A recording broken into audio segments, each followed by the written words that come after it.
Bienvenidos a Somos Bruykenbauer, Somos Puentes, un programa de podcast que visibiliza las historias de los expertos retornados pertenecientes al programa PMD, Programa de Migración y Diáspora de la GIZ. Hoy estoy con Laura Durán. Es demasiado interesante el perfil de Laura y estamos súper contentos de que vamos a poder tener una charla con ella.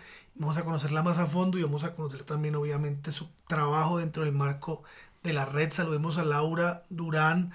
Laura, tú eres diseñadora, pero diseñadora, digamos, se dice en inglés Industrial and Lighting Designer, pero también eres diseñadora socioecológica. Explícanos más bien tú qué es lo que, cómo te representas, cómo te describes para conocerte más a fondo, por favor. Bueno, primero que todo, hola, muchísimas gracias por invitarme y por estar interesados en conocer mi historia. Y pues nada, así como vos lo estás expresando, es un poco complejo a veces como decir todo lo que soy, porque, o sea, bueno, estudié diseño industrial y me especialicé en diseño de iluminación arquitectónica, pero yo me siento más como una diseñadora en general socioecológica, porque a pesar de que aprendí sobre el diseño para diseñar productos, para diseñar soluciones enfocadas en generar mercados, en vender más, siempre estuve haciéndome las preguntas de cómo es posible que nosotros los diseñadores aprendamos tantas cosas tan interesantes y tan importantes para resolver problemas y que seamos tan curiosos para crear objetos, para crear soluciones y que no utilicemos todo este conocimiento y toda esta empatía que tenemos con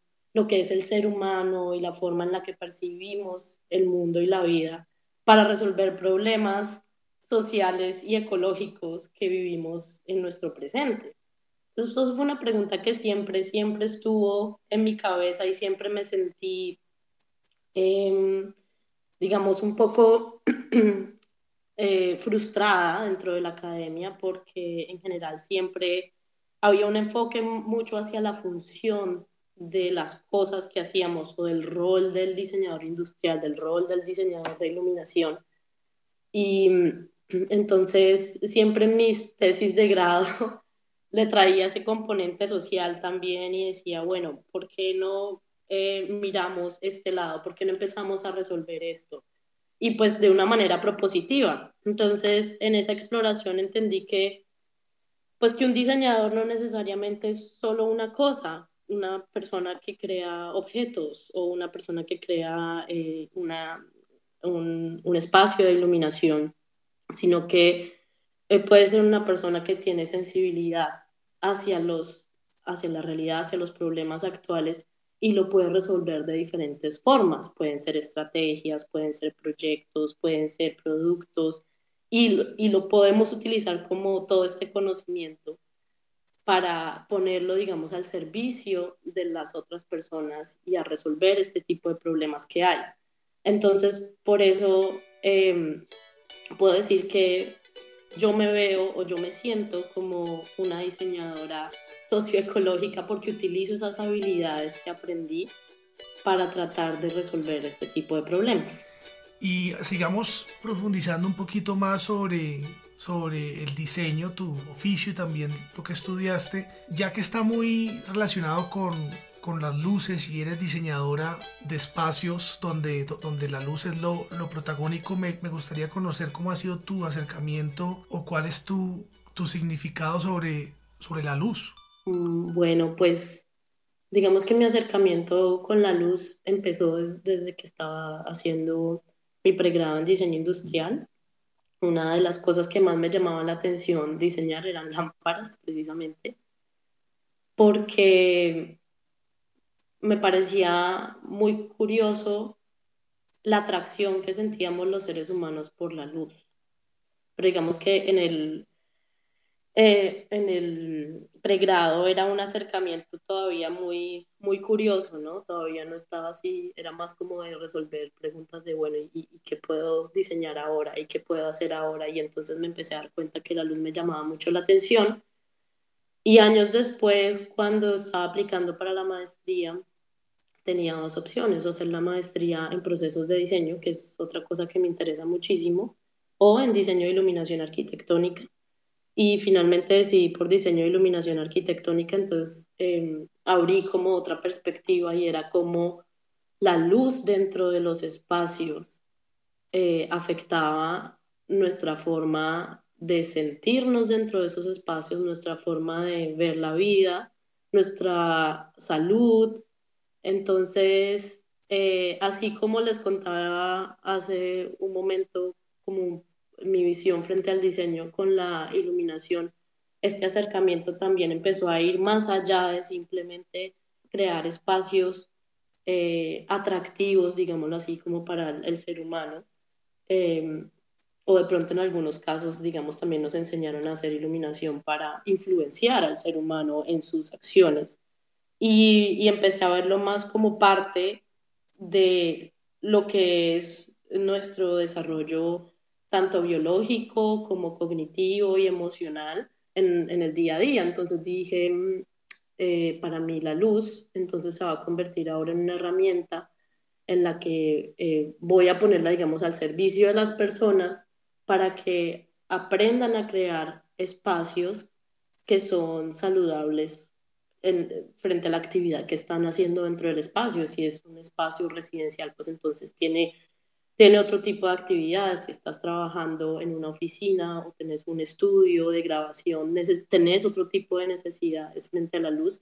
Y entonces, ¿cómo suplir esas necesidades, pero al mismo tiempo que ese tipo de luz también esté beneficiándote a nivel individual, como ser vivo, hablando precisamente, digamos, como de las funciones biológicas, pero también como ser sensible, porque pues igual el tipo de luz que utilizamos afecta nuestras emociones y nuestros procesos cognitivos. Entonces, en estos momentos yo veo y yo uso la luz en esa dirección, entendiendo que también la luz se puede disfrutar, así como el diseño también se puede disfrutar, ¿no? Uno disfruta cierto tipo de objetos más que otros, se siente atraído a ciertos objetos más que otros.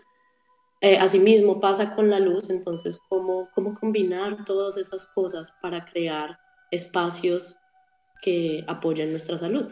Me gustaría que nos llevaras a Lüneburg en Alemania. ¿Hay algún objeto de esta ciudad con el que te sientes como atraída? Por ejemplo, a mí me pasaba en Berlín con la torre de televisión.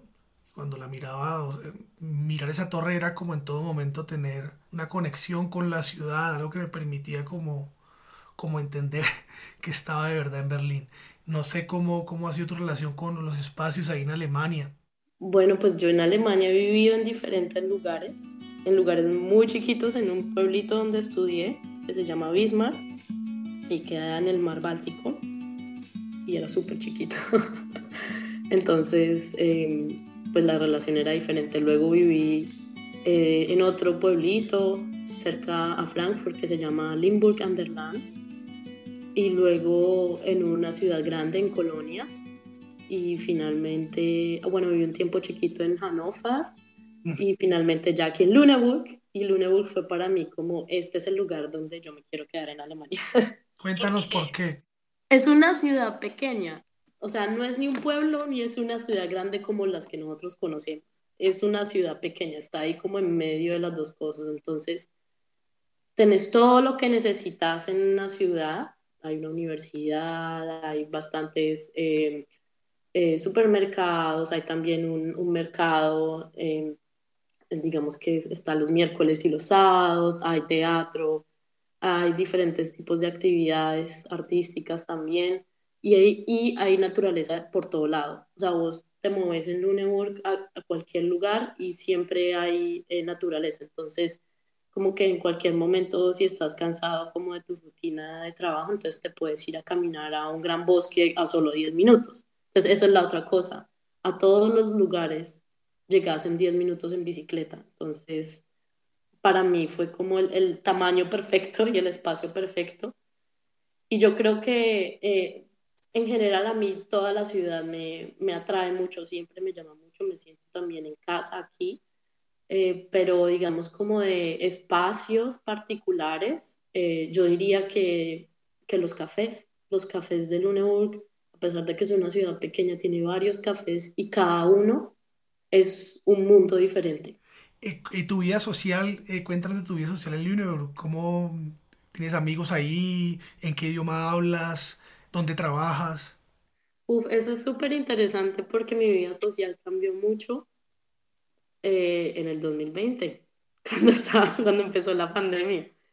Y cambió porque yo estaba muy aislada o cuando yo llegué a Alemania, yo tomé la decisión de que yo no quería tener contacto con personas de Colombia o latinoamericanas porque quería ponerme en la situación y en la necesidad de tener que aprender alemán. Y para mí esa era como mi estrategia. Y pues porque quería también vivir como todo ese proceso de emigrar, de conocer la cultura, de poder como adentrarme a la cultura. Y bueno, y ya después de que cuando yo estaba estudiando, tenía muchos compañeros de muchos lugares del mundo y fue muy bonito y todo lo hablábamos en inglés, pero cuando terminé mi carrera, me enfrenté a la realidad y fue como, bueno, si quiero trabajar en Alemania, me toca aprender alemán y empecé a aprender alemán pues sola y mis eh, es que tengo confusión de lenguajes. En alemán. ¿Cuál es? Esto también lo escucha personas que saben alemán. ¿Cuál es la palabra en alemán? Prüfung, como mis Ujú, exámenes exacto. eran escribir los correos en alemán buscando trabajo e ir a hacer las entrevistas cuando me llamaban. Y así fui aprendiendo poco a poco y luego ya en el mundo laboral, trabajando en la industria de la iluminación en Alemania, pues ya mi alemán mejoró muchísimo y pues nada, trabajaba mucho, iba a la casa y todavía seguía en contacto con muchos de mis compañeros de la maestría, entonces con ellos siempre nos veíamos de vez en cuando, pues viajábamos a los lugares donde vivíamos y nos veíamos 1 o 2 veces al año.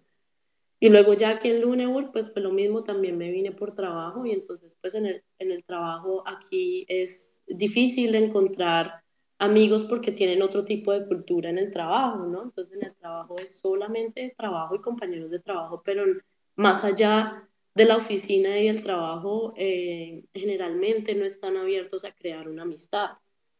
Entonces, pues yo salía del trabajo y me venía acá a la casa con mi esposo a hablar todo, pero seguía, digamos, estando un poco aislada. Y entonces cuando en el 2020, pues ya empezó a pasar lo de la pandemia, yo decidí un día que que ya era hora de tener amigos que hablaran en español y que vinieran de Latinoamérica y de pronto también de Colombia. Y yo no sé, yo empecé a buscar y encontré en Facebook un grupo que se llamaba, Latinos sí, Lüneburg. y escribí como buenas, ya llevo aquí en Lüneburg viviendo 2 años y pues finalmente he decidido que quiero darme la oportunidad de conocer gente pues Buenísimo. latina, ajá, y pues por ahí me escribieron 2 personas y una de ellas era colombiana y Ujú. entonces nos conocimos. y ahí ya empezamos a a construir una amistad muy bonita con ella y con otra amiga que es ecuatoriana. Y después, cuando regresé a la academia, aquí en Lüneburg, empecé a hacer mi doctorado, pues también en uno de los cursos del doctorado conocí a unos compañeros, una mexicana, y luego ya me conectó con el grupo de ellos que había en la universidad. Y entonces, pues ahora ya, pues hay un grupo relativamente, digamos, grande de personas que somos muy cercanos aquí en Lüneburg, y pues la mayoría somos latinos. Tengo también algunos amigos alemanes, mi esposo pues es libanés, eh, entonces pues tenemos pues actualmente aquí en Lüneburg un ¿Qué idioma, perdón, qué idioma hablas con tu esposo? alemán. Me río porque cuando nosotros nos conocimos, ni él sabía hablar en inglés ni yo sabía hablar en alemán. Él me hablaba en alemán y me contaba las historias y yo le respondía en inglés y él me escuchaba y así. Y cuando no nos entendíamos nada, pues ya nos tocaba con Google Translate. ¿En qué ciudad lo conociste? En Wismar, en el primer pueblito donde llegué. Qué interesante. Y cuéntanos cómo conoces tú el programa de Migración y Diáspora o cómo te acercas a la GIZ. Ay, ustedes no se imaginan, eso fue muy impresionante. Bueno, para mí, porque eh, pues en esta búsqueda que les contaba frente a lo del diseño y a mi posición frente al diseño, por esta razón yo regresé a la academia acá a hacer el doctorado en ciencias de la sostenibilidad, porque pues era mi forma de conectar esas habilidades que tenía con, con el poder resolver problemas actuales que teníamos. Y pues eso me permitió, digamos, empezar a construir un camino en el que podía ahondar en la investigación, podía seguir cuestionando cosas, podía empezar a crear soluciones. Y, y pues en el del 2021 tuve la oportunidad de ir a visitar a mi papá, porque para mí es importante siempre ir a visitar a mi familia por lo menos una vez al año, y pues en el 2020 no se pudo. Y yo siempre que iba a Colombia, iba con esta mentalidad de, ay, yo quiero entregarle algo a mi país de las cosas que he aprendido y ayudar a construir como nuevos horizontes, nuevas formas de hacer las cosas, transmitir ese conocimiento pues, que he adquirido o con el que he entrado en contacto, digámoslo así. Y, pero siempre que iba era como, quiero hacerlo, pero no sé cómo. Era como, no sé qué hacer. Y resulta que, pues en marzo del 2021 cuando viajé, por ya haber empezado a estar investigando y todo, ya iba como con muchas más ganas de hacer cosas. O sea, dije, voy a visitar a mi papá, pero también voy a empezar a hablar y voy a empezar a ver qué puedo hacer. Y pues precisamente justo antes de ir a Colombia, el profesor que era mi supervisor estaba pues junto con dos estudiantes lanzando como un nuevo proyecto que eran unas máscaras eh, pues para protegernos del virus, pero que también eran saludables para nuestro cuerpo, entonces eran 100% saludables también el inhalar ese tipo de micropartículas que se desprendían de la máscara. Y pues me pidieron mi opinión, me presentaron el proyecto, me pidieron la opinión y yo les hice un par de críticas.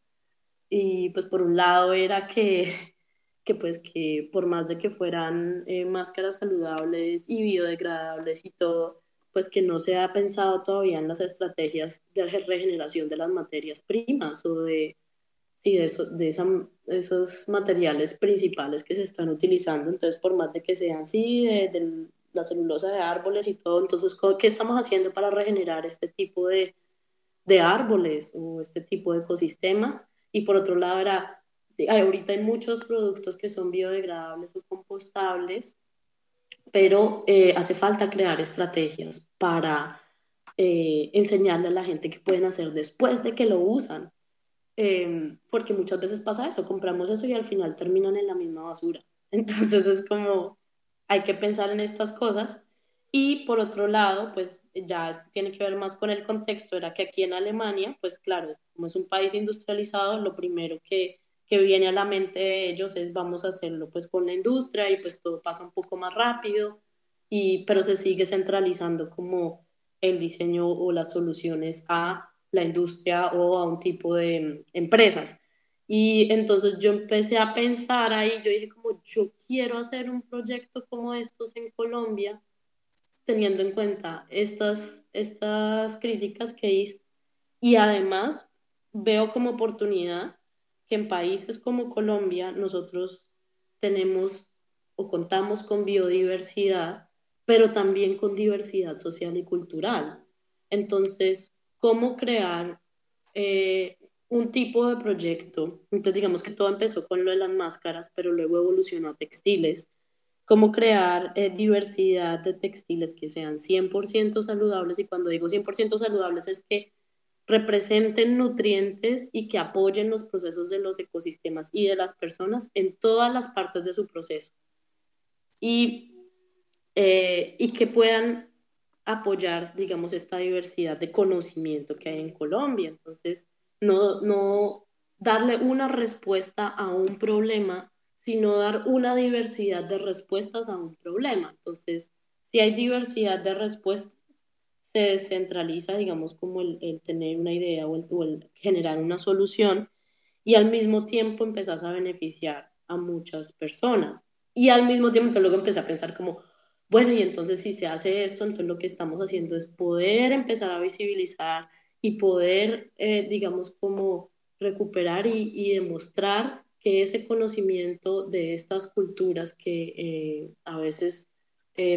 por ser tan diversas, pues hay pequeños grupos, son digamos como minorías, pero que si se unen todos, pues son mayoría, para poder visibilizar esos conocimientos, esas formas de vida, porque además tienen mucho que enseñarnos a nosotros y no solamente ir con esta visión de es que tienen que aprender de mí o de estos países y esta es la única forma de hacer las cosas, sino cómo podemos generar conocimiento de ambos lados, ¿no? Cómo podemos ayudarnos mutuamente a llegar a esas soluciones y a esos, digamos, en cierto modo, digamos, ideales de lo que nos gustaría que fuera el mundo, de lo que nos gustaría que pasara frente al impacto ambiental, al impacto social, al impacto en la salud.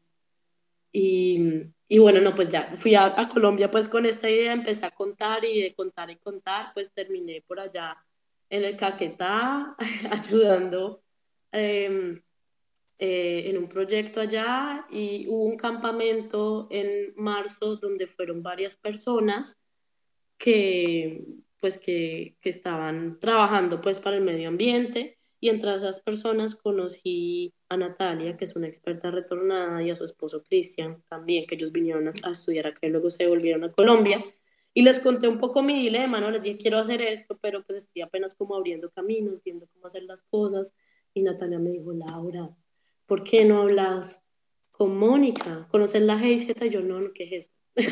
Ella me explicó, me dijo, no, habla con Mónica, ellos tienen diferentes programas y me contó que habían tres tipos de programas, pero pues ella no me lo contó así pues muy bien, pero me dijo, te va a poner en contacto con ella, hablas con ella y ella te cuenta qué posibilidades hay para esas visiones o esas cosas que quieres hacer y así fue, nos puso en contacto, yo hablé con Mónica en una cita, siento que nos entendimos muy bien y Mónica me mostró como todas las posibilidades, además que yo le dije que otra de mis intenciones, aparte de poder como darle en retribución a Colombia todo lo que yo he aprendido acá, también era el poder estar cerca de mi papá. Y ella me empezó a mostrar todas estas opciones y yo dije, bueno, listo, yo creo que el de expertos de la diáspora es el que en estos momentos se ajusta más a lo que estoy haciendo y probablemente pues más adelante me resulte un poco más fácil poder regresar a Colombia. Así fue que entré en contacto con ellos. Cuéntanos sobre Positive Lighting, que es tu página web, pero aquí también condensas un poco tu trabajo que impacta desde diferentes campos, ¿no? El diseño para la salud, pero también tienes este trabajo que es, digamos, más corporativo, por decirlo de alguna forma, y a la vez, obviamente, el impacto social que logras a través de la intervención del diseño. Sí, bueno, pues Positive Lighting surgió como respuesta de mi profesión como diseñadora de iluminación, porque pues yo cuando me metí pues otra vez a la academia renuncié a mi trabajo eh, corporativo, digámoslo así, y empecé a construir pues el trabajo que yo quería tener. Todavía está en construcción. Entonces dije, pues yo no quiero que mi página ni lo que yo estoy ofreciendo como independiente sea solamente diseño de iluminación de casas o de negocios o lo que sea, sino que sea tan complejo como yo. Entonces, por eso tiene cuatro secciones. Uno es Design for Change y es asesorar a nuevos proyectos o a compañías que quieran hacer esa transición hacia la sostenibilidad. Y entonces pues lo hago bajo cuatro perspectivas, que precisamente esto es lo mismo que estoy investigando, y es la perspectiva del autoconocimiento, del trabajo colaborativo, de la visión sistémica de la vida y el diseño regenerativo. Todo eso, digamos, en simultáneo. Entonces, ¿cómo se trae eso a la práctica? Entonces, eso es Design for Change. Design for Health es diseño de iluminación para la salud. Entonces, es el diseño de espacios.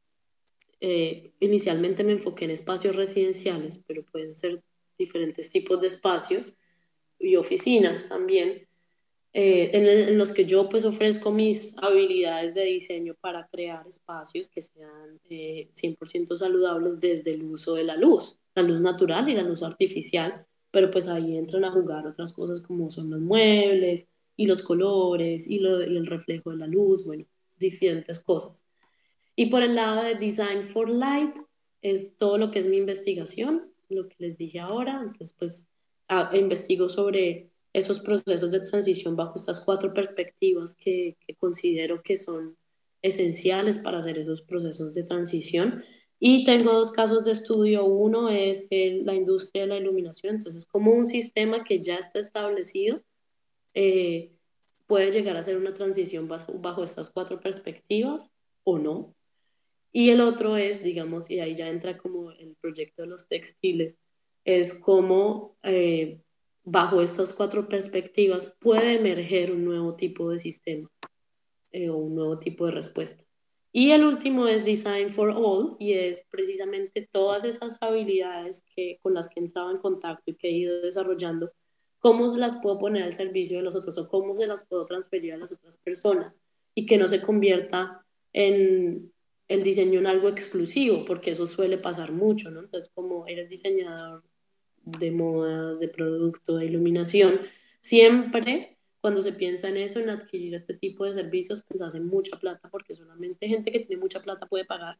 Entonces esa fue como mi estrategia también, como decir, no, pero es que el diseño también debe estar al servicio de las personas.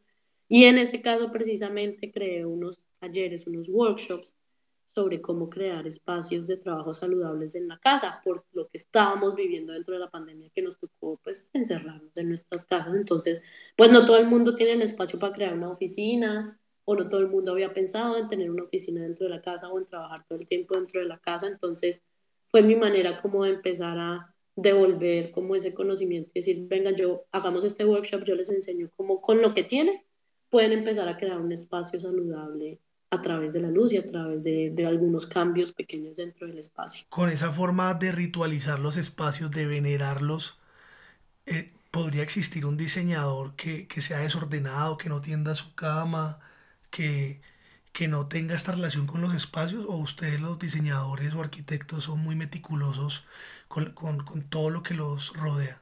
No, claro que sí existimos.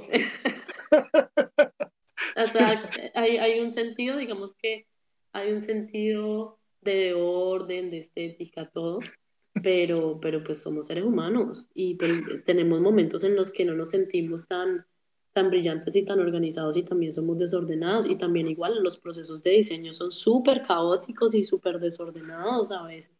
Entonces, em, no, pues hay todo tipo de personas, claro, hay personas que de pronto sí son muy meticulosas con todo y siento que cuando uno es así, uno sufre mucho porque la vida no es así, la vida tiene diferentes momentos, uno mismo se siente diferente, en un mismo día se siente diferente. Claro. Entonces, así mismo en la vida, entonces siempre estás cambiando, siempre te estás sintiendo diferente y es poder como entrar en un balance dinámico entre todas esas cosas. Entonces, como pueden haber días en los que yo tengo mi casa súper ordenada y súper bonita y me siento así súper contenta de estar aquí, hay momentos en los que también está súper desordenada porque estoy tratando de resolver un problema, porque estoy tratando de construir algo, estoy tratando de hacer algo y es caótico, pero después de ese caos vuelvo y lo ordeno. Entonces es como, ¿ves? Es como siempre está ahí en una dinámica, está moviéndose todo el tiempo. Entonces yo no creería que ni que un diseñador es solo una cosa o la otra, sino que como seres humanos podemos ser varias cosas al mismo tiempo. Si pudieras proyectar desde la luz y los colores lo que está viviendo Colombia hoy, comenzando esta entrevista nos dijiste que te parecía que estamos viviendo un momento particular, digamos, un momento de cambio muy, muy interesante. ¿Qué luces visualizas para expresar, digamos, el momento histórico que vive el país? Pues mira, yo te lo pongo más como en un escenario, como cuando has pasado como una noche así súper larga y te levantas muy temprano y todavía no ha amanecido, pero de repente como que tener la oportunidad de empezar a ver el amanecer. Entonces como Ujú. esos colores del amanecer y como empezar a ver esos rayitos del sol, esos rayitos de luz en medio de las nubes o de las montañas. Así me lo imagino yo en términos de luz y de experiencia. No, pues Laura, ha sido de verdad un placer tenerte aquí en Somos Puentes, somos Brückenbauer. Ay, muchas gracias a ustedes por haberme invitado y claro que sí, cuando vaya para Colombia les estaré avisando para que nos veamos.